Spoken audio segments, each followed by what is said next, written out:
Hello, New Hampshire. It's great to be back. Look at this room. What you may not know is that there are dozens of people who are outside who've been told there is not room for them here.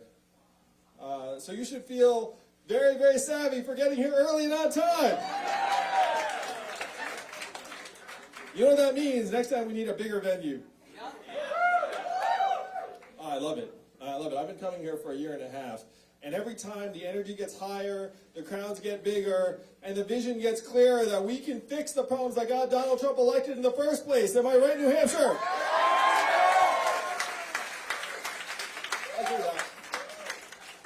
It's great to be back, and when I say back in New Hampshire, how many of you know that I went to high school here in the state? I went to Phillips Exeter Academy. I graduated in 1992. They just had me back a few months ago to speak. And I was honest when I got there. I said, I haven't been back in years because I did not have a good time here. And the student body then erupted in applause, and I was just like, oh my gosh. I didn't expect that reaction. Some things never change. So after I graduate, I'm going to give you a bit of a narrative arc. So I graduate from high school in 92. I go to Brown University, not that far from here. Not sure what to do, so I went to law school. Became an unhappy lawyer for 5 whole months. Then I left to start a business. How many of you have started a business or organization or a club or a mailing list? So if you have your hand up, you know that it's very hard. And when someone asks you how it's going, what do you say? It's great. There's only one answer to that question. So my business went great until it failed. Had its mini rise and maximum fall. My parents told people I was still a lawyer. And so during that time, I realized just how tough it was, but I'd been bitten by the bug. And so I went to work at another small company and then another, had some success, eventually became the CEO of an education company that grew to become #1 in the US. It was bought by a bigger company in 2009. 2009 was a tough time in most of the country. How was it here in this part of New Hampshire? Not good, right? And I thought I had a clue or some insight as to why things were so bleak. It was because all of the whiz kids I went to Exeter and Brown and Columbia with had gone to Wall Street and dreamt up these financial instruments that had crashed the economy. And so I thought, well, that's a train wreck. So what could we give them to do that would be a step up or a big leg up? And at the time I thought what the country needed was more jobs, more businesses, more entrepreneurship. So I left my job as the president of this division of this public company, and I donated some money to start a new organization called Venture for America. And what that organization does is it takes aspiring entrepreneurs, brings them to places like Detroit, Cleveland, Birmingham, New Orleans, cities around the country. So I put in some money to seed the organization, and then I started calling rich friends with this question: do you love America? And then the savvy among them said, what does it mean if I say yes? And then I said at least $10,000. And then 12 of them said, I love America for $10,000. It's like, I thought you did. So raised a couple $100,000, then it grew and grew. Fast forward 6-7 years, helped create several thousand jobs around the country. I was honored by the Obama administration as an ambassador of global entrepreneurship. Got to bring my wife to meet the president. So my in-laws liked me a lot for about a week. So I was getting clapped on the back. People were giving me these accolades and awards saying, how did you do it? But I had this sinking feeling because as I was traveling the country, I saw the gulf that exists, the disparities, where if you fly between St. Louis and San Francisco or Michigan and Manhattan, you feel like you're traversing decades and dimensions and ways of life and not just a few time zones. How many of you grew up here in the Northeast and New England area? How about the Midwest? The South? West Coast? A few people? So I grew up in Schenectady and upstate New York, and then I came of age here in New England. So I had never seen the Midwest and the South until my time as CEO of Venture for America. And so I was digesting everything I was seeing. But then in 2016, Donald Trump became our president. And if you're here in this room, you probably reacted quite negatively to this development. Though there are many people that you were friends and neighbors with and family members that were excited about it. To me, it was a giant red flag. It was like oh my gosh, things have gotten so bad that tens of millions of our fellow Americans decided to take a chance on the narcissist reality TV star as our president. And that's a giant red flag. And imagine being the guy who's getting medals and awards for creating jobs around the country and feeling like my work was like pouring water into a bathtub that had a giant hole ripped in the bottom. That for every job my entrepreneurs were creating, we're going to lose dozens or hundreds of jobs. Now, automation. So, I'm going to go through some of the patterns of automation that you all are probably familiar with from your day-to-day lives. How many of you have noticed stores closing where you live here in New Hampshire? And why are those stores closing down? Amazon, that's right, one-word answer. Amazon soaking up $20 billion in business every year. It's closing 30% of America's stores and malls. And, you know, I mean, I buy stuff off Amazon. It's convenient. How much did Amazon pay in taxes last year? Zero. So that is the math. 20 billion out, zero back in. And the most common job in most of the country. Amazon cost us in taxes last year? Yeah, if you're a $1 trillion tech company paying zero in taxes, what should that have been? It should have been tens of billions of dollars easily. And the most common job in most of the country is working in retail, as a retail clerk or cashier. The average retail worker is a 39-year-old woman making between $9 and $11 an hour. So when that store or mall closes, what is her next move going to be? How many of you have seen self-serve kiosks in a fast food restaurant? McDonald's is rolling out self-serve kiosks in every location in the United States by 2021, 2 years from now. And food service and food preparation is the third most common job in the United States. Most common job, when you all call the customer service line of a big company and you get the bot, what do? You pound 000, say human, human, human till you get someone on the line, right? Raise your hand if that's what you do. Oh, I do that too. Don't worry, that software is irritating. But in 2 or 3 years, the software is going to sound like this. Hey, Andrew, how's it going? What can I do for you? It's going to be delightful, efficient, a little bit seductive, apparently. You might not even realize it's software. What's that going to mean for the 2.5 million Americans who work in call centers for a living making $14 an hour? I just spoke to a group of 70 CEOs in New York City, and I asked them, how many of you are looking at having software or AI get rid of your back office clerical workers? Guess how many hands went up out of 70? All 70. That's right. They know what's coming, and those are all of their incentives. They could actually be fired if they turn down that deal. If I'm a software company and say, hey, great news, I can get rid of your 1,000 back office call center workers with this software, if you don't do that deal, then you'll be fired in the next quarter or two, because that's the way our incentives are designed. These are the trends of the fourth industrial revolution. We're in the greatest economic transformation in the history of our country. And if you look up and look at the outcome in 2016 when Donald Trump became our president, why would you think that he won if you just turned on cable news?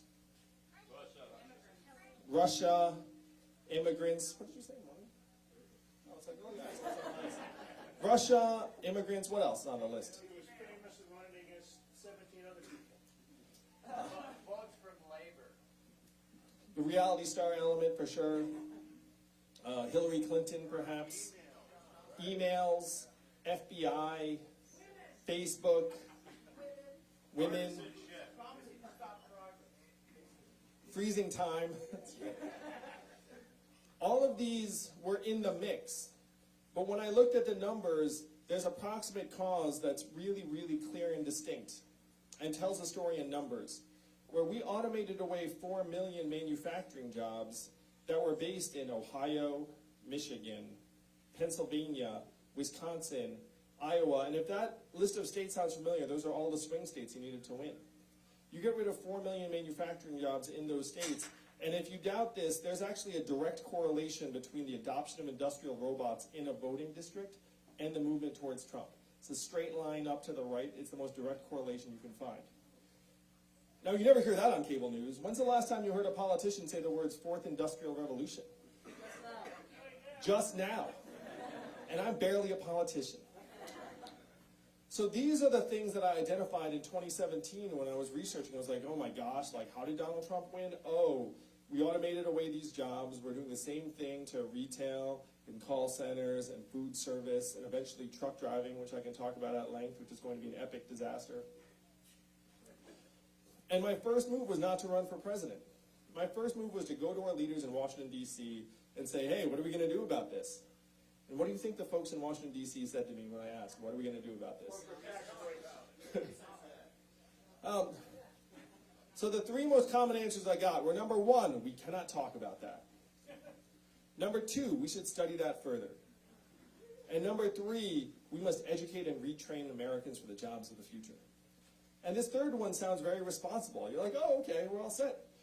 But I looked at the numbers. Do you all want to guess what the effectiveness rate was for the federally funded retraining programs for the manufacturing workers in the Midwest who lost their jobs?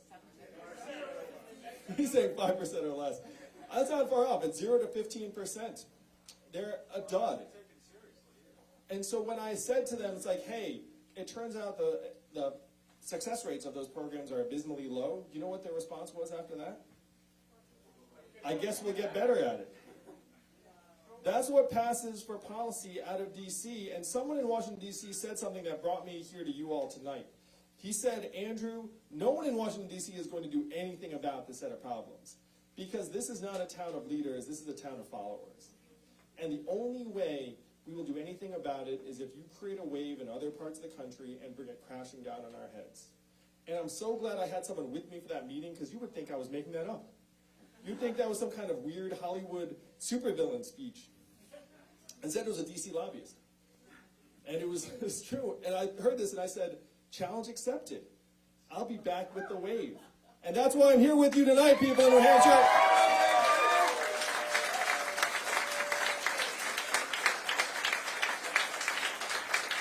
So this is the arc. This is the arc that brought me here to you all. That got me out of my seat and said, okay, I get it. My country does not understand what is happening to it. We are scapegoating immigrants for things that immigrants have nothing to do with. We got rid of the manufacturing jobs. We're now going to do the same thing with these other jobs. And I'm going to just take a minute to paint a picture about truck driving. How many of you all know a truck driver here in New Hampshire? It's one of the most common jobs in 29 states in this country. There are 3.5 million truckers. Average age 49, 94% men. Average education, high school or 1 year of college. Make about $50,000 a year on average. It's a very difficult, demanding job. You're away from your family 4 days a week. But it's one of the lifeblood of our economy. It's like a backbone. My friends in Silicon Valley are working on trucks that can drive themselves. And they're motivated by the money. The cost savings for automating away truck driving jobs are estimated to be $168 billion per year. I want you all to think about that number for a second. $168 billion per year. This is why we have hundreds of the smartest engineers in our country working on solving this problem. Because if you solve that problem, the payout is in the hundreds of billions of dollars. If you're a professional investor and someone comes to you and says, hey, I've got some sensors and some technology that can move that process forward, you throw down millions of dollars to invest. Because this is the biggest pot of gold, one of the biggest pots of gold in American business today. Saying that they're not going to succeed, they tell me they're 98% of the way there right now. How many of you knew that there are robot trucks on our highways right now that UPS invested in the Southwest? Oh yeah, right now. You can Google it. Now, the reason why they're in Arizona is because the self-driving trucks are really bad with something called snow. So they test them in warm places where it's not going to snow. But they think they can get over the snow hurdle through something called teleoperators. So bear with me. Do you remember the first time you saw TV on your cell phone? Remember that? Remember that? Then thinking like, wow, we can do that now? Like actually watch a video and it's not choppy or weird. So that's 3G. We're in the process of rolling out 5G around the country. And what they're doing with trucks is they're going to equip them with teleoperating software so that if the truck is not sure what to do because of bad weather, a teleoperator is going to beam into the truck from Nevada or Arizona and drive it like a video game. There are cameras in the front. Essentially, you're turning the semi-truck into a drone. And then the drone pilot will be in Arizona or Nevada, and they'll beam in, drive it while the computer's not sure, and then the computer will go beep, beep, beep, and then it'll be like, I'm confident again, and then the teleoperator will beam back out. What do you think the ratio is going to be between the teleoperators and the 3.5 million truckers? 1%. 1 to 100, 2 to 100? Just one. There's going to be one guy in Kansas. There's one guy who just beams it on them all. What's that going to mean for the 3.5 million truckers or the 7 million Americans who work in truck stops, motels, and diners that rely upon the truckers getting out and having a meal? If you're a trucker, only 13% of American truckers are unionized. 87% are in mom and pop businesses. A lot of them took out personal loans that are essentially mortgages to get their own trucks. Imagine if you were a trucker who had a couple of trucks that you owed hundreds of thousands of dollars on, and then all of a sudden you're competing against robot trucks that never stop. It's like having a New York City taxi medallion, that's right. But those medallions were a secure livelihood for a long time, and then along came the ride-sharing companies. This is like that on steroids. So these are the real problems, and they're not going to go away after we get rid of Donald Trump. Donald Trump is not forever, but these problems are just now accelerating. So this is the vision we have to take to the rest of the country, and what is that vision? If you're here tonight, you heard something like this at some point. There's an Asian man running for president who wants to give everyone $1,000 a month. You remember hearing that in New Hampshire? Nothing like the first time you heard that. And the first time, it sounds like a gimmick, it sounds like a joke, it sounds like it will never happen. But if you dig into our country's history, it's deeply American. Thomas Paine was for it at the founding of the country, called it the citizens' dividend. Martin Luther King championed it and fought for it in 1967, and it is what he was fighting for the day he was assassinated in 1968. It was so mainstream that 1,000 economists endorsed it, and it passed the U.S. House of Representatives twice in 1971 under Richard Nixon. Came this close to passing. It's called the Family Assistance Plan. The government was so into it, they started giving money out to Americans just to see what would happen. And the data came back, and it was very positive, came this close. The reason it didn't pass was that a study came out that erroneously said that giving people money increased divorce rates. And then they got a little gun shy, and then the moment passed. Then it turns out that study was wrong. But then Nixon had his problems, and then and then it got away from us. But then 11 years, I actually talked to someone who worked in Democratic politics in the Senate during that time period, and he said to me, he's a little bit older now, he said to me, this was the biggest mistake we ever made. He said we should have just taken that deal. Because if they'd taken that deal, that would have set an income floor for every family from 1971 till now. Can you imagine how different things would be? Came this close. But 11 years later, one state passed a dividend where now everyone in that state gets between $1,000 and $2,000 a year. No questions asked. And what state is that? Alaska. And how do they pay for it? Oil. And what is the oil of the 21st century? Technology, software, big data, self-driving cars and trucks. A study just came out that said that our data is now worth more than oil. Do you remember getting your data check in the mail in New Hampshire? No, but someone's getting your data check in the mail. I have a feeling it's Facebook, it's Amazon, it's Google, like they're getting the data checks over and over again. They're profiting to the tune of billions of dollars, and we're seeing none of it.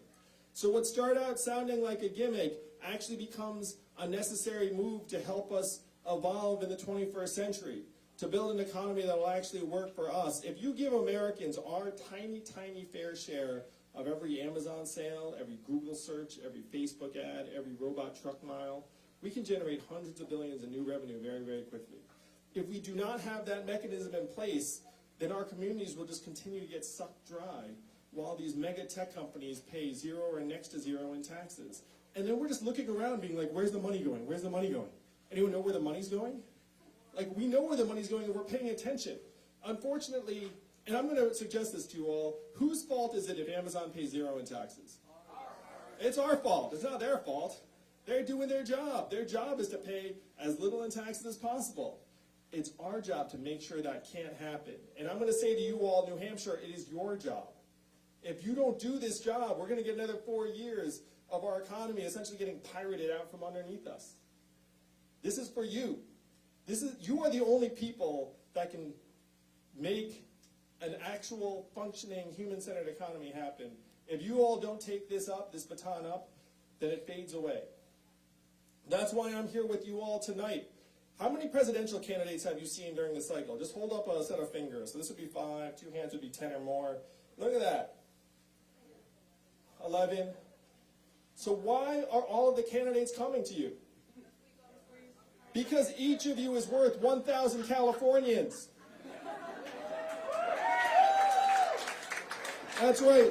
What is the fire code here in this room? About 57 less than are in it. So whatever the fire code is, we have exactly that number of people in this room. So let's call it 200, I don't know what the fire code is. I don't want to misspeak.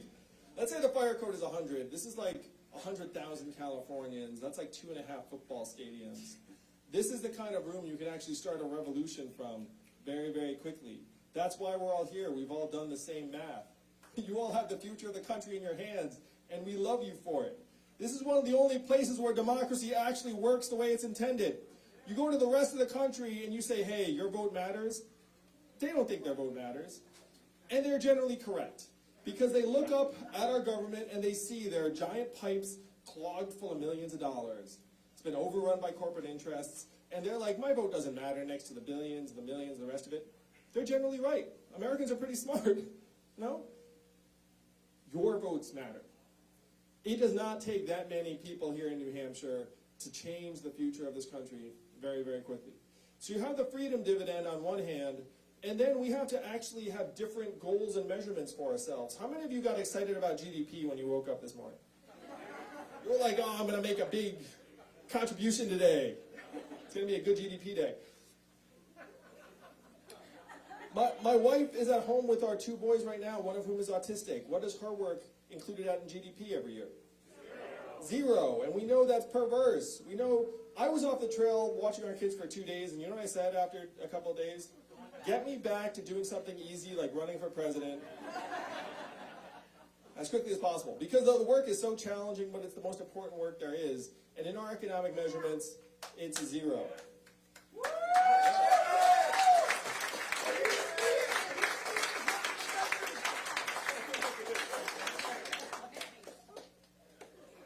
GDP is something we made up almost 100 years ago, and even the inventor, Simon Kuznets, said this. He said we should never use this as a measurement for national well-being because it's terrible for that. And here we are riding it off a cliff 100 years later. We have record high GDP. You know what else set record highs in this country? Stress, financial anxiety, suicides, drug overdoses. It has gotten so bad that our collective life expectancy has declined for the last 3 years in a row. Debt, yeah, financial security and indebtedness, student loan debt. When is the last time America's life expectancy declined for 3 years in a row? The Spanish flu of 1918, 100 years ago, global pandemic, killed millions. We are back in Spanish flu territory as a society because of drug overdoses and suicides. We're following this GDP measurement to our own detriment. Self-driving trucks will be tremendous for GDP. It's going to increase it by tens of billions of dollars. It's going to be disastrous for many, many communities around the country.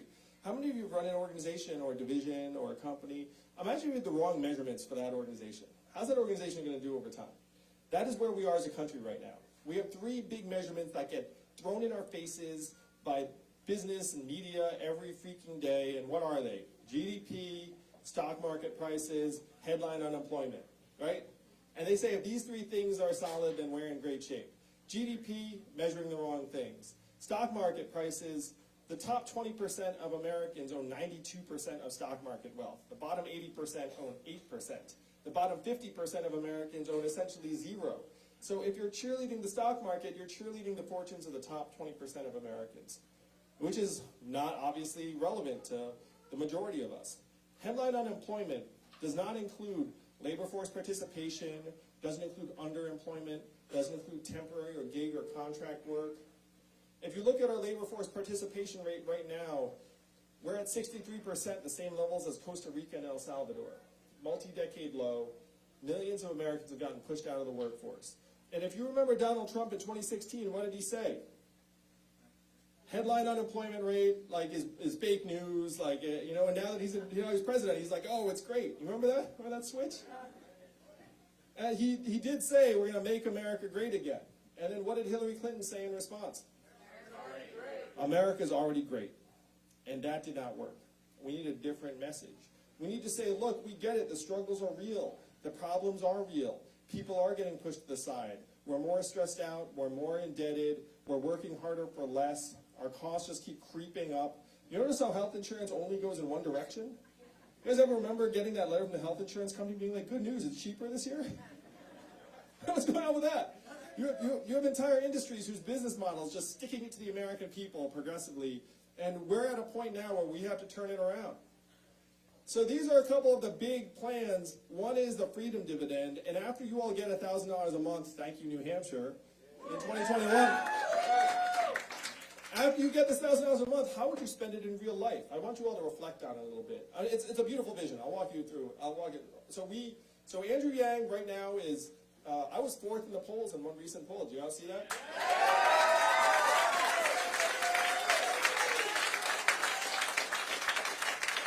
And I'm going to suggest to everyone here that it's a lot harder to go from anonymous to 4th in the polls than from 4th to 1st. 4th to 1st happens all the time. So after we take this vision to the rest of the country, I become president, we pass the freedom dividend, everyone's like, wow, that happened, it's beautiful, you get the $1,000 a month, how would you actually spend it in real life? Home improvement. Kids' education, child care, start a business, car repairs. How much of it would stay right here in New Hampshire? Most all of it. A little bit of it would float up to the cloud. You might upgrade your Netflix subscription and buy an extra toaster on Amazon. But most of it would go to daycare and Little League signups and local nonprofits. This establishment, you'd probably come here a little bit more often, like throw down an extra room. And then each of these local businesses then hires, expands, stays open. This is the trickle-up economy, from our people, our families, and our communities up. And this is particularly important for rural areas that are the first to get depleted in the 21st century. Where if you grow up in a rural area, you know your property taxes go up, your school costs go up, and you feel like your kids, unfortunately, feel like they have to leave in order to live the kind of life that they want. You know, they feel like they have to go to Boston, they have to go someplace else. That's happening to rural areas around the country, and the dividend would be a game changer. Because $1,000 a month actually allows us to rebuild our local economies in a way that reflects our own priorities and values. Right now we're getting brainwashed into thinking that all of us are just market inputs. It's like economic value and human value are the same things. And if your town has no economic value, it should stop existing. This is how you wind up with the thinking that we're going to turn truck drivers into coders. You guys ever heard some of this ridiculousness? It makes no sense at all.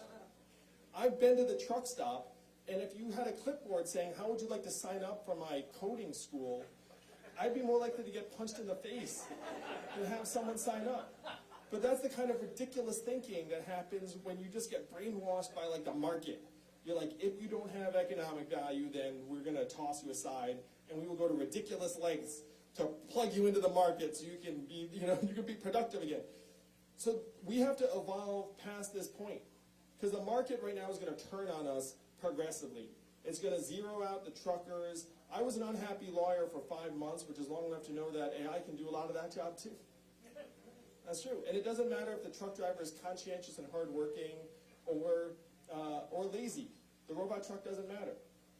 It doesn't matter if the radiologist is diligent and studious, or the opposite, because the software can just see tumors on a radiology film that the human eye cannot, and can reference millions of data points more than any human doctor can. If we keep on following the market logic, we're going to lose on an epic, catastrophic scale. And you can see it right now. You can see it with our communities disintegrating. You can see it in our turning on each other. How many of you all would agree with this statement? That America is getting less reasonable, less rational, less optimistic, and more prone to bad ideas and bad leadership. Yeah, we have that feeling. And the main cause for it is this. In a country where 78% of us are living paycheck to paycheck and almost half can't afford an unexpected $400 bill, you have a mindset of scarcity. And studies have shown that if you're focusing on just trying to make time-money trade-offs and paying next month's rent, it has the functional impact of decreasing your IQ by 13 points, or 1 standard deviation. So if you think our society is getting less reasonable, less rational, less optimistic, and more prone to bad ideas, we are. Because that is what you would expect if you were to introduce pervasive financial insecurity into a society. That is why we're turning on each other. That's why the polarization is so bad. That's why it feels like we're having totally different conversations. We have to get the boot off of our fellow citizens' throats. And if we do that, then you'll see us actually get more reasonable, more rational, more forward-looking. We'll be able to tackle real problems like climate change that threaten us all.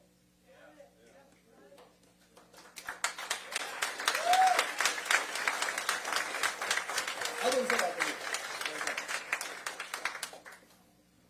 So this description, this diagnosis of our problems and real set of solutions is why my campaign is now growing and growing and growing. And I present to you all the case for me as the nominee. I am one of only 2 candidates in the field that 10% or more of Donald Trump voters said they will support. So if I'm your nominee, I sense there are some in this room. That means if I'm your nominee, we will win.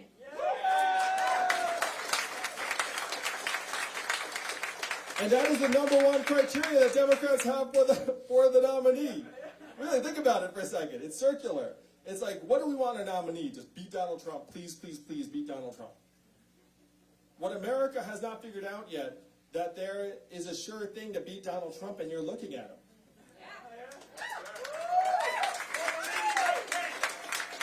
It's true, that's the math. If you get the Democrats and progressives, plus 10% of Donald Trump voters, plus my fair share of independents and libertarians and people that feel politically disengaged, we win the whole thing. It's one reason why the numbers show me beating Donald Trump by 8 points here in New Hampshire, which we all know is a swing state.